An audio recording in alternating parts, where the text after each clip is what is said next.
Bombaji ka jaabi dɔ ye Sheikh Abdallah Bombaji la ka ɲininka ɲɔgɔnna ma a ko ni mɔgɔ mɔgɔ ni farda hiju de don ni y'a se sɔrɔ a ko wajibi bɛ ka i ka taa hiji dɛ n tun y'a jaabi ni nin ye mais n taara lejina da'ima Bombaji yɛrɛ de y'u ɲɛma ye nin masayila las'u ma o ko mɔgɔ min ni e bɛ baara kɛ mɔgɔ de bolo a kɛra sa minnu bɛ gouvernement baaraw de la a kɛra sa mɔgɔ de dɔ ye ta si sote la a b'i sara i bɛ baara la ni ka farida hiju wagati sera ya hiju se sɔrɔ cogoya bɛɛ la a ɲini wa sira k'i bɛ congé de ta ou bien hari ni taara hiju yɔrɔ la n'i b'a fɔ a yɛrɛ ni n taara n ka hiju la ni n ye don minnu kɛ ni nana i bɛ tugu n kun ou bien n b'u sara i ka cogo bɛɛ kɛ kɔni i ka t'i ka farida hiju kɛ bon ko n'u ma sira sɔrɔ pewu i donna aya kɔnɔ man sata ilayhi sabila ala ko ni mɔgɔ min ye se sɔrɔ ka taa ali kaaba de n'i ye se sɔrɔ ka taa de ko a bɛ komi se tɛ i ma se sɔrɔ wala hiju a t'i ka fɔ wagati min n'i ye se sɔrɔ ka taa n tun bɛ nin de fara jaabu kan cogoya bɛɛ la n'i ka farida hiju i ye hiju mɔye sɔrɔ a kɛra i bɛ gouvernement baara de la a kɛra i bɛ sisote tigi de bolo a kɛra i bɛ mɔgɔ dɔ de ka baara la cogoya bɛɛ a ɲini a fɛ hali n'i bɛ congé dɔw de ta i ka t'i ka hiju kɛ n'i m'o sɔrɔ pewu donc i donna mɔgɔw la mɔgɔ minnu n'u ma sira sɔrɔ hakɛ to dɔɔni nin ye ɲininkali min kɛ a ko dɔw de ka ɲininkali dɔ ko ni sali araka 4 dafara sali fana araka 4 don a bɛ sali fana sali la araka 4 dafara u bɛ lasara sali min ye araka 4 ye dɔrɔn araka 4 in dafara dankaniya bɛ jama bolo alimami kofɛmɔgɔw bolo ko sali dafara araka 4 alimami wulila ka taa 5nan ma aw jama minnu b'a kɔfɛ dankana b'aw bolo ko sali dafara a ko subhanallah alimami masakɛ a bɛ mun kɛ dɔɔnikɛbaw ko nin yɔrɔ la jama mɔgɔ dankaniya bɛ e bolo ko sali dafara 4 la ni alimami wulila ka taa 5nan na a b'a fɔ subhanallah n'a y'a sɔrɔ alimami yɛrɛ a b'a bolo sali dafara 4 o dankaniya b'a bolo wajibi jakwa a ka sagi ka sigi a bɛ sagi ka sigi de ka taya kɛ ka salamu kɛ ka bada kɛ mais ni alimami ma sagi jama sisan dankaniya bɛ mɔgɔ bolo e kana wuli e sigilen de bɛ to e kana wuli de e sigilen de bɛ to ni mɔgɔ min wulila ka fara alimami ka 5nan na dankaniya ma sɔrɔ mɔgɔ min bolo ale ɲana sali ma dafa de a wulila alimami nɔfɛ fɛn t'o ka sali la mais mɔgɔ dankaniya bɛ e bolo ko sali dafara 4 ni e y'i tugu wulila alimami nɔfɛ 5nan na ka fara ka 5nan e ka sali tiɲɛna jakwa e sigilen bɛ to de n'an ye nin fɔ dɔw b'a fɔ ko ayi ko hari ni dankaniya b'aw bolo ko 4 dafara ko a ka wuli alimami nɔfɛ ko i b'a sɔrɔ ko alimami ka arakan dɔ la ko a ma fatiha kalan ko a fule ka 5nan in bila o de nɔ la ko a ka wuli a nɔfɛ Sheikhul Islam Ibn Taymiyyah ko hari ni nin kɛra alimami de ma fatiha kalan a ka arakan na mais e alimami kɔfɛmɔgɔ ye fatiha kalan i ka arakan na e ka sali dafara kana wuli alimami nɔfɛ dɛ mais alimami jurun b'i kan na kana salamu de bila nɔfɛ a bɛ sigi kama kɔnɔ ni alimami y'a ka 5nan kɛ ni 5nan in b'ale bolo ko ka arakan dɔ de tora ye a ma fatiha kalan la a ye nin de bila nɔ la ni a y'a kɛ a ye tahiya kɛ a bɛ salamu bila nɔfɛ mais a tɛ daga ka wuli a nɔfɛ dankaniya bɛ mɔgɔ bolo n'i wulila a nɔfɛ ka sali tiɲɛna i sigilen de bɛ to a kɛra alimami bɛ fili de la wa a bɛ 5nan na fili dɔ wa a kɛra a b'a bolo de ma fatiha kalan arakan dɔ de la wa ni e min kɔni dankaniya b'i bolo ko sali dafara 4 kana wuli sigilen de bɛ to Sheikhul Islam Ibn Taymiyyah nin de fɔ a ka majmu fatawa la Ibn Usaymin ko rahimahullah ko nin de ka kɛnɛ ni mɔgɔ y'a tugu wulila ka fara ka 5nan la i ka sali tiɲɛna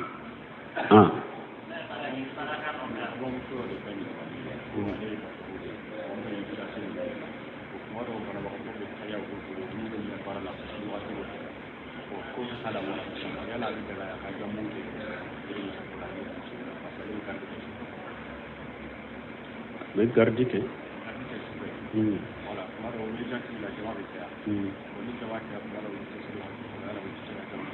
bon ko an balimamuso dɔ ko olu ye dɔgɔtɔrɔw de wagatiw dɔ la u bɛ gardi kɛ banabagato be no be urgence de la banabagato be caya u bolo salli wagati bu soro banabagato bu bolo iba soro iriza undo fana u be se ka salli fara nyugo kaba don kiba kun ni nasugu futuru wagati ni yere yaro banabagato kacha safo wagati bi isoro banabagato yo kipilete se ka ubila ni nin tangale un korosidi de bi bolo ibe se ka safo fara futuru ka ube ni futuru yi soro chogoya dola ite se ki bolondo boala fana banabagato mindo ni bolo boala ko ibe ta salla be se ka ke akasa ya sababu nin tangale un korosidi e wajibi de ibe futuru to iba ni safo fara nyogonka nonu na nyogona basi tola e ko chogodi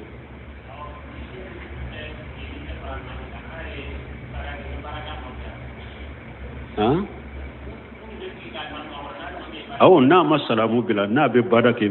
anofe na ye salamu bila na ye barake iribe barake anofe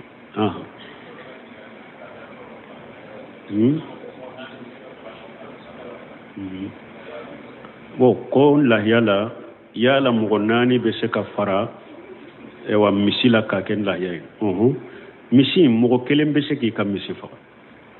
mugo fula be se ka fara mugo saba be se ka fara cide nya dande ke mugo wolon fula dande ye mugo wolon fula ate se ka teme oka men ni fula ko abe fara misi kelen ka ka sogoti la ka kella ya basitala ni saba ko ba ke basitala ni nani ko ba ke basitala ni duru ko ba ka dande ye wolon fula ni kelen yere bi ka misi fara o de kani i kelen ba fara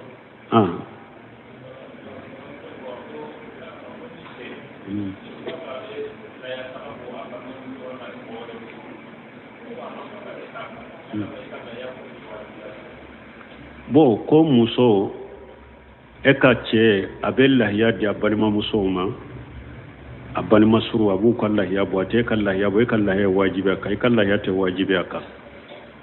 ciden yɛrɛ ka sunna sisa de setigiya nana du kɔnɔ fa bɛ lahiya kantigɛ den b'a kantigɛ muso b'a kantigɛ mɛ ciden tile la sunna ye mun ye ni dutigi ye lahiya kelen kantigɛ o ye duden bɔ wasa lahiya yɛrɛ sunna ye da ba ayuba lansari ka hadisa la u y'a ɲininka ko ciden tile la lahiya ke kɛra cogo di a tun bɛ cogo da ko ciden tile la a ko lahiya du kelen lahiya kelen b'a wasa ko mɛ sisa de mɔgɔw bɛ waso ni lahiya ye mɔgɔ du kelen kɔnɔ mɔgɔ caman bɛ lahiya kantigɛ a ba ayuba y'o fɔ depo wagati sunna yɛrɛ de ni dutigi y'a ka lahiya kantigɛ dɔrɔn ye duden bɛɛ bɔ du bonyana cogo cogo n'a bɛɛ bɛ du kelen de kɔrɔ a bɛ minɛn kelen dutigi ka lahiya b'a bɛɛ bɔ a b'a bɛɛ wasa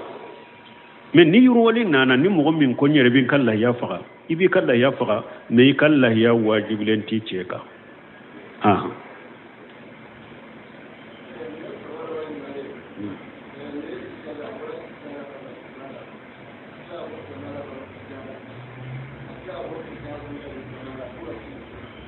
bon ko mɔgɔ dɔ ko a tun bɛ kɛrɛcɛya la a bɔra kɛrɛcɛya la a donna silamɛya la a sagira ka bɔ silamɛya la ka don kɛrɛcɛya la a sagira ka bɔ ka kɛ silamɛ ye n'a y'a ka silamɛya ɲɛ foyi t'a la ala ko de ni mɔgɔ min man yartada minkum ala ko ni mɔgɔ min murtila bɔra diinɛ la de i tora i ka kafira kan fa yamutu huwa kafiru ala ko ni sara kafiriya ka de i bɛ don jahanaba kɔnɔ e murtira ka bɔ diinɛ la i sagira ka don i sagira ka murti i bɔra i sagira ka don i sagira ka murti i bɔra i tora kafira ka o la fo ka t'i sa ala ko i bɛ jahanaba kɔnɔ nin de la mɛ ni mɔgɔ min murtila a donna silamɛya la a bɔra a kɛra kɛrɛcɛ kɔfɛ a bɔra a kɛra silamɛ kɔfɛ a bɔra hali n'a kɛra siɲata de n'a sabatira silamɛya ka sara kan ala b'a ka tubu minɛ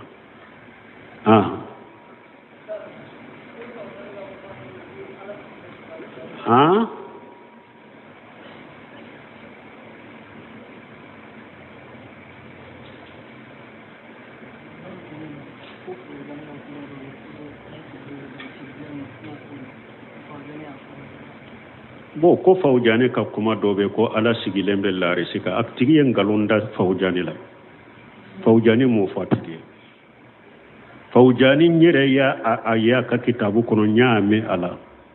a ka sow na n ye tawhidi kitabu ni akida kitabu min mutaba bolo k'a lamɛn a bolo k'u ni k'u a ka ca ako al-istiwa'u ar-rahmanu ala al-arshi istiwa'u ako bul qayyim ko ala be dalakinya larshi ka ko mana nani de bala irtafa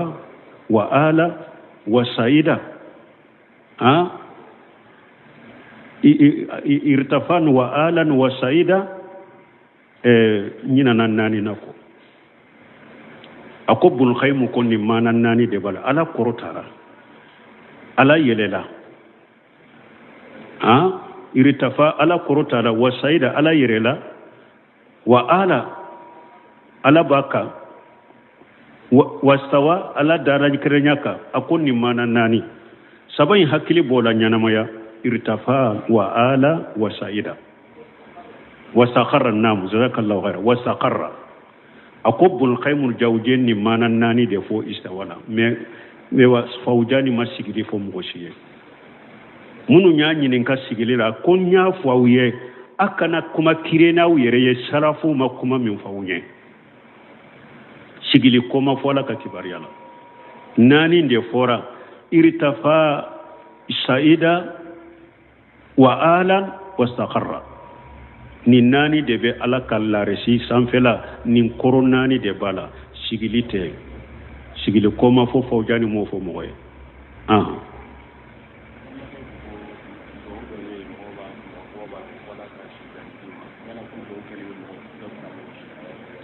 bo ko do be mo be do ko kala ka si jandima aw do be se ka kenay mais si jandima te kanu de fo atala allah baqaaka ala taatihi ko faraka ala ka si jandima batoka wala ibo de fo ka fara alaka bon do be se ka kenay iba soro ni dobe farika si ka iba soro ala ya latige ko karasaka si abe janya kase ni hakema me abe duawu min ko de ba sen ni hakemo be de severai ala yo fula be de sebela hul mafudula karasaka si be janya kan sen ni hakema me aka duawu de be ke sababu e ka janya kase ni hakemo fula be de severai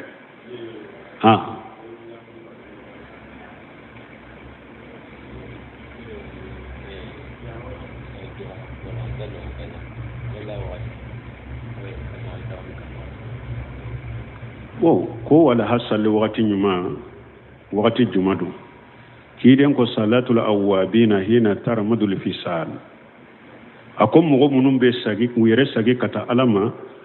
ukasalli wakati nyuma wakati minni nyame deni be tile kala ya sura farikolola doni ko yo jate mina 10h 11h nunu wala hasal wakati nyuma yo ode no wakati be shede ni tile ma felado tile be kalaya nyame deni be tile kalaya sura fari korola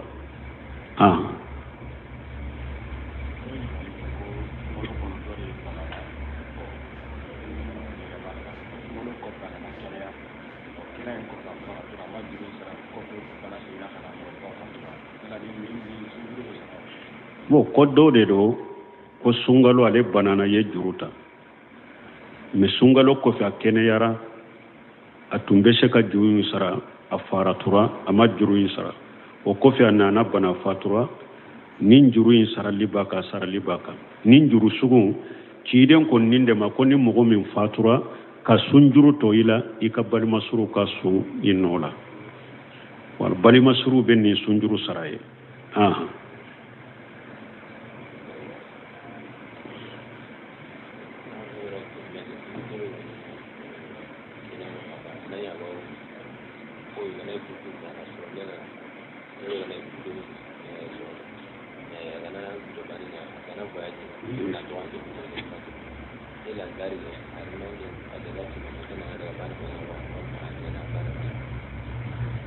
ko muso do kanyinin kalido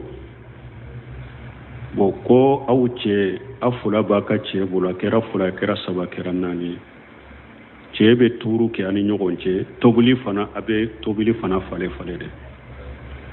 me ce kallada yede muso kelen abe don fula de ke su fula de ke efe bo muso aye su fula yi do ka su fula dafara yoromi akan kata mewa muso do inka su fula damina domi a voyagera a voyasele a ye so fula ke voyasi yɔrɔ la so fula tɛmɛnen kɔfɛ a nana mais a ka sili ɲɛsilen tun bɛ muso min na a bɛna don min tobili tuuru tɔgɔ la tobili tuuru in bɛ don in de la yala sisan tobili tuuru in bɛ min na a bɛ taa si o de fɛ wa ou bien sana ka taama sili ɲɛsilen tun bɛ min na a bɛ taa o de ta sara fɔlɔ a ka dɔ fɔla n balimamuso bolo min ye siyɔrɔ tuuru ani dumuni tobi tuuru tɛ kelen ye u tɛ fan kelen dumuni tobi tuuru b'a dama de cɛ bɛ tuuru min kɛ muso ni ɲɔgɔn cɛ sili la u b'a dama de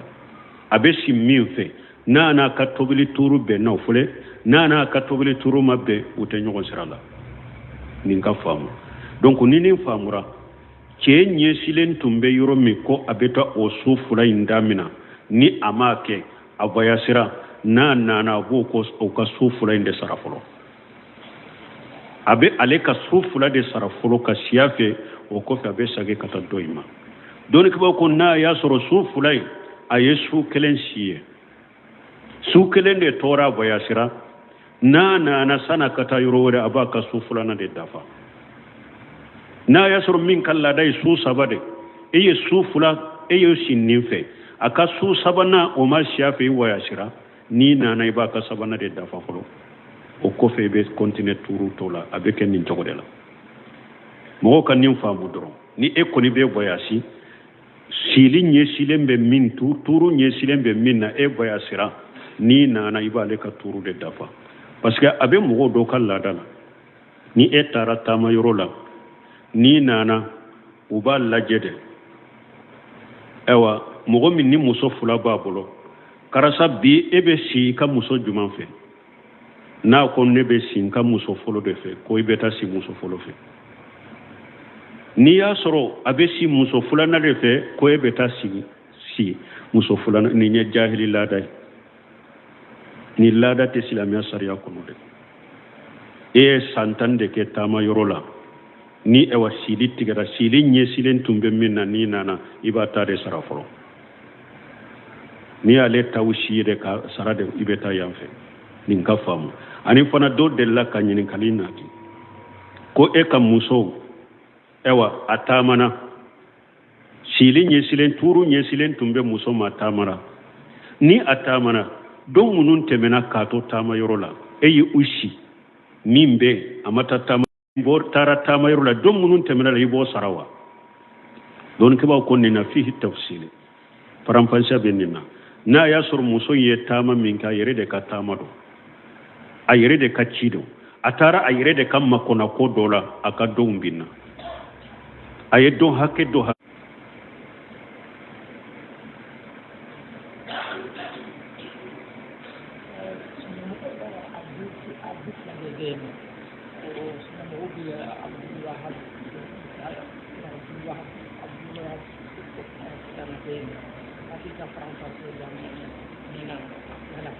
bon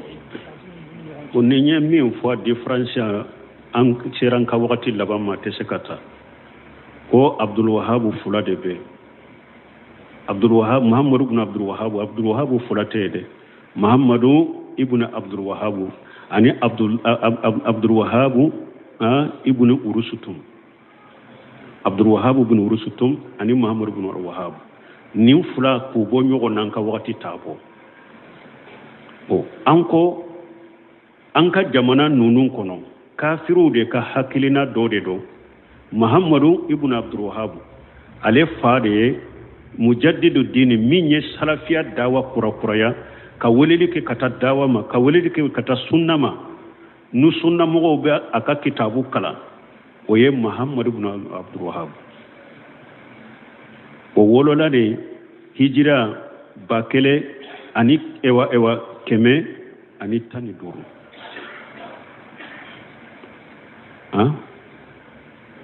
ale muhammadu ibn wahabu ta ye o de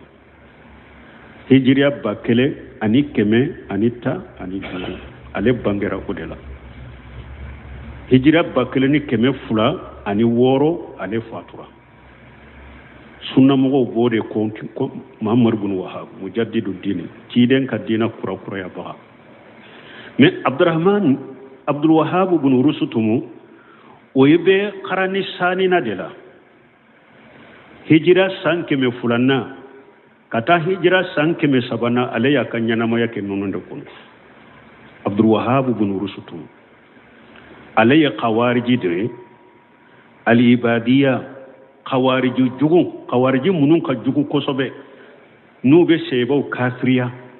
joliboti bolo foye ki kafriya ki faga ki kan naflota al ibadiyya qawariji jugu nunu Abdul Wahhab ibn Rustum yo ode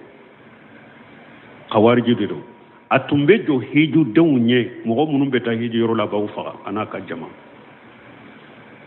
ayem maliki gan kam munun soro jiya kono lagami nunu na nyogonaw uye fatawa ke ko kafiri de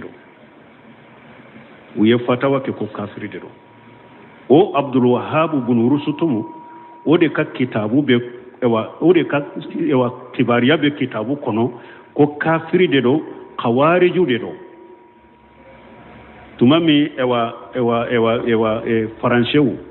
o ba fe kado afriki mina un kisele misra uni doni ke ba keme sabani kode nana o kamma kitaba ulaje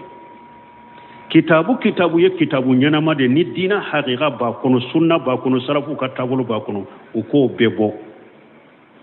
ko bila udama o ya bebo ko bila udama nu tara france ko sila tunu afrika wonna pour kana dina nyuma soro o tara nuye na ba fe kanindo tesihihi qata at-tariqi hawla al-wahabiyya duguturu do de ya dila ye kalanke jami'a la abeta kitabul laje tarikhun complet bo odela nin koy bo Abdul Wahhab ibn Rustum ta magan kutu jugube minna de Muhammad ibn Wahhab ka kitabu ulu yu ube bo makitaba kono misra utara no be france pour africain kanu kala no be dina nyumando Abdul Wahhab ibn Rustum min ya qawariji ibadiya do kafiri do don ka baw ya fatawa ka kafiri do to jugu bala mankutu jugu bala o be kitabu min kono yo to maktaba kono o yewde boko di africain makara mo munun tumbe o yo kitabu de kalasa bon ni ko Muhammad ibn Wahhab dro ulu tara Muhammad ibn Wahhab ulu tara Abdul Wahhab ibn Rustum kam mankutu de ta kada Muhammad ibn Wahhab ka pour kada wa kasila tunu mo kana do mo kana ta tuka ko kasorote wakati kele naire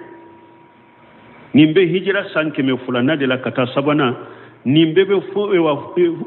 hijira bakele anit keme anitani duru ute wakati kele naire ute wakati kele na ute togola minye dina tigi ye sunna nyuma be mimro ye Muhammadu ibn Abdul Wahhab ninye Abdul Wahhab ibn Rustum mana nin togo ani nin fa togo de benna et puis te aqida la Muhammad ibn Wahhab ya aqidatu ahli sunna wal jamaa Abdul Wahhab ibn Rustum aqidatuhu al khawariji qarijiyan wa ibadiyya khawariji de ibadiyya de ute aqida la ute dawa chogo kelena ute wakati la ute togola me kafiru de ka feredo ka Abdul Wahhab ibn Rustum ka togo juguta ka da Muhammad ibn Wahhab ka pour ka sira nyagambi africain bolo silama bolo kana ka sira inta donc akke chogo fule ni yayi wahabiya kon yelembe jamana ko ko weretere Abdul Wahhab ibn Rustum ka sutura inde bolo o de ka kobu bolo yata ka da Muhammad ibn Wahhab ka mo kele unte ni mbora nyogo na chogodi nye kitabu tigi minfo tesihi qata tarihi hawla al-wahabiyya atigi bora saudi are anana chila murtane atemeto ka biyo ye iskaliyen ke Morocco ani Morocco ka doni ke bago ye baroke uko saudiyon ajija lendo dinala akanyi kosobe ni atugulen tunte Muhammad Wahhab ko inde yawuciya ako sisa akwa ba fe an ka deba da yelewa parce que qataw ba bolo ni yorodela abeso anka deba dayele u kan beso parce que be maktaba bade la kitabu mako bala bebe ako bastala ko ambe deba ke u yecce korba do bo e ka ke kiri tegala anni nyogonje nimbi fari bena kalaya ube nimbi na dimi e ka o tigi la sabali e ka ke kiri tegala ni nyogonje a ko sisa anka damina Abdul Wahhab bin Rustum ale bangena nindatila aya sabe ya sabe a fatira nindatila ya sabe aye kitabu jigi uye kitabu jigi Abdurrahman bin Rustum a bangera France wakati mi anyana mona France mina asara wakati mi bo akolla kami ari maliki kan ka doni ke baga mununya nyogo soro wakati la aba kelen wolo wakati fo aba fo ye kitabu jigi uba jigi aba fati wakati do fo aye kitabu jigi ba jigi donc aba yirla ni fatawa munu fulen ninye kuma munu fulen ninye ni Abdul Wahhab bin Rustum ani mogo munu nya nyogo soro wakati kelena nu be se ka kuma ka nunu dedo kuma inkera aledeka aka aqida ufule aka tabulo ufule aka kewale ufule aka kuma kan ufule ubabe sege kitabuna maktaba do na ko yin kitabu jigo bajige ayen ni yoro la jo oda Muhammadu ibn Abdul Wahhab awolola ni wakati la fatura ni wakati la aye kitabu jigi ube kitabu jigi aka dawa ninye aka aqida ninye aka kuma ninye aka kewale ninye ubetila yoro midro uyere ko segu munumbe karamo munumbe kan sonna akwa be qatawla nin qataw de yawsoro ko kelawunte de Muhammad ibn Abdul Wahhab ani Abdul Wahhab ibn Rustum mo kelawunte me jugu de no de silamiya jugu de nana kam mo jugu ka togota kabila mo nyuma nka pura siraka silatunu mo kana do kam mankutu kacinya ko kelewunte donc hari Afrique wahabiya koniya min bula ko werewtere nin cogode do Abdul Wahhab ibn Rustum de do Muhammad ibn Abdul Wahhab te subhanakallahumma rabbana bihamdika ashhadu an la ilaha illa anta astaghfiruka wa atubu ilayk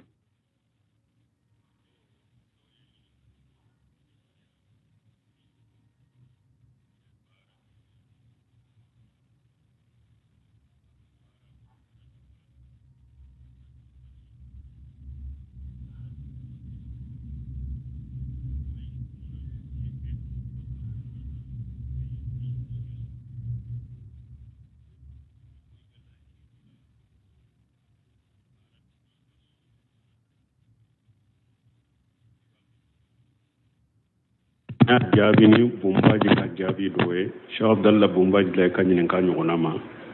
akoni mo ni farda hiju de do ni ya she soro ako wajibi be ka ikata hijide ntunya jabini ninye mentara lejina daima bumbaji yere de yunye ma yenni masaila la suma uko mo minni ebe barake mo de bolo akera sa munum be gouvernement bara udela akera sa mogo de weta si sotela abi sarabe barala ni kafarda hiju wakati sera ya hiju she soro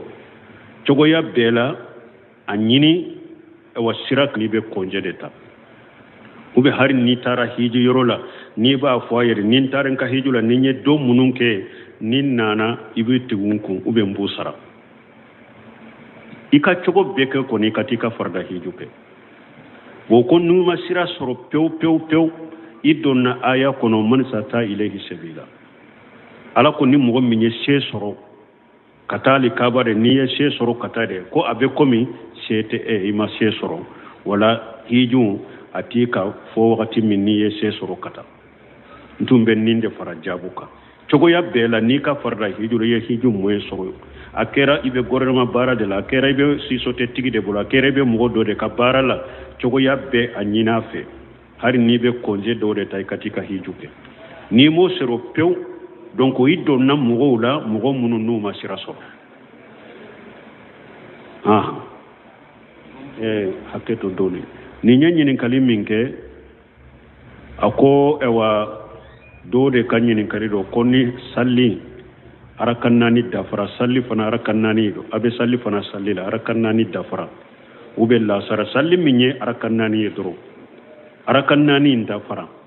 dankaniya bɛ jama bolo alimami kofɛmɔgɔw bolo ko salli dafara arakan naani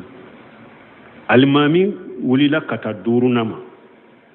aw jama minnu b'a kɔfɛ dankana b'aw bolo ko salli dafara a ko subhanallah alimami masakɛ a bɛ mun kɛ dɔɔnikɛbaw ko nin yɔrɔ la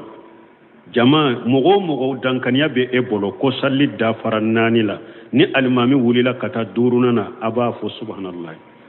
n'a y'a sɔrɔ alimami yɛrɛ a b'a bolo salli dafara naani o dankaniya b'a bolo wajibi jaakɔ a ka sagi ka sigi a bɛ sagi ka sigi de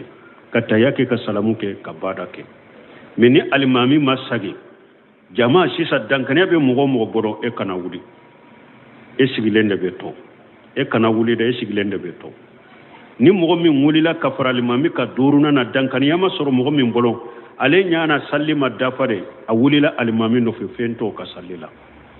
mais mɔgɔ o mɔgɔ dankaniya bɛ e bolo ko salli dafara naani ni e y'i tugu i wulila alimami nɔfɛ duurunan na ka fara ka duurunan e ka salli tiɲɛna jaakoya e sigilen bɛ to de n'an ye nin fɔ dɔw b'a fɔ ko ayi ko hari ni dankaniya b'aw bolo ko naani dafara ko a ka wuli alimami nɔfɛ ko i b'a sɔrɔ ko alimami ka arakan dɔ la ko a ma fatiha kalan ko a fule ka duurunan in bila o de nɔ la ko a ka wuli a nɔfɛ sheikhul islam ibn taymiya ko hari ni nin kɛra alimami de ma fatiha kalan a ka arakan na mais e alimami kɔfɛmɔgɔ ye fatiha kalan i ka arakan na e ka salli dafara kana wuli alimami nɔfɛ dɛ mais alimami jurun b'i kan na kana salamu de bila nɔfɛ a bɛ sigi kama kɔnɔ ni alimami y'a ka duurunan kɛ ni duurunan in b'ale bolo ko ka arakan dɔ de tora ye a ma fatiha kalan la a ye nin de bila nɔ la ni a y'a kɛ a ye tahiya kɛ a bɛ salamu bila nɔfɛ mais a tɛ daga ka wuli a nɔfɛ dankaniya bɛ mɔgɔ o mɔgɔ bolo n'i wulila a nɔfɛ ka salli tiɲɛna i sigilen de bɛ to a kɛra alimami bɛ fili de la wa a bɛ duurunan na fili dɔ wa a kɛra a b'a bolo de ma fatiha kalan ka arakan dɔ de la wa ni e min kɔni dankaniya b'i bolo ko salli dafara naani kana wuli sigilen de bɛ to sheikhul islam ibn taymiya nin de fɔ a ka majmu fatawa la ibn usaymin ko rahimahullah ko nin de ka kɛnɛ ni mɔgɔ o mɔgɔ y'a togo i wulila ka fara ka duurunan la i ka salli tiɲɛna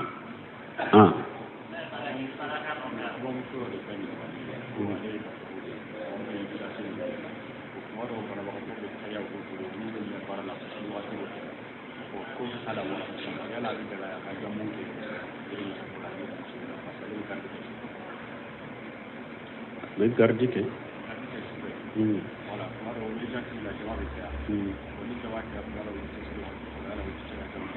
bon ko an balimamuso dɔ ko olu ye dɔgɔtɔrɔw de wagatiw dɔ la u bɛ gardi kɛ banabagatɔw bɛ u bɛ urgence de la banabagatɔw bɛ caya u bolo salli wagati b'u sɔrɔ banabagatɔw b'u bolo i b'a sɔrɔ urgence dɔ fana u bɛ se ka salli fara ɲɔgɔn kan dɔnnibaw ko nin n'a sugu futuru wagati n'i yɛrɛ y'a dɔn banabagatɔ ka ca safo wagati bi i sɔrɔ banabagatɔ ye occupé i tɛ se ka u bila ni tangalenw kɔlɔsili de b'i bolo i bɛ se ka safo fara futuru kan ou bien ni futuru y'i sɔrɔ cogoya dɔ la i tɛ se k'i bolo dɔ bɔ a la fana banabagatɔ min don n'i y'i bolo bɔ a la ko i bɛ taa salli a bɛ se ka kɛ a ka saya sababu ye ni tangalen kɔlɔsili ye wajibi de i bɛ futuru tɔ i b'a ni safo fara ɲɔgɔn kan ninnu n'a ɲɔgɔnna baasi t'o la e ko cogo di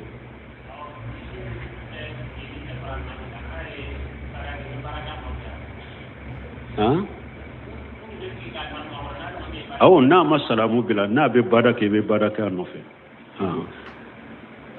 n'a ye salamu bila n'a ye baara kɛ i bɛ baara kɛ a nɔfɛ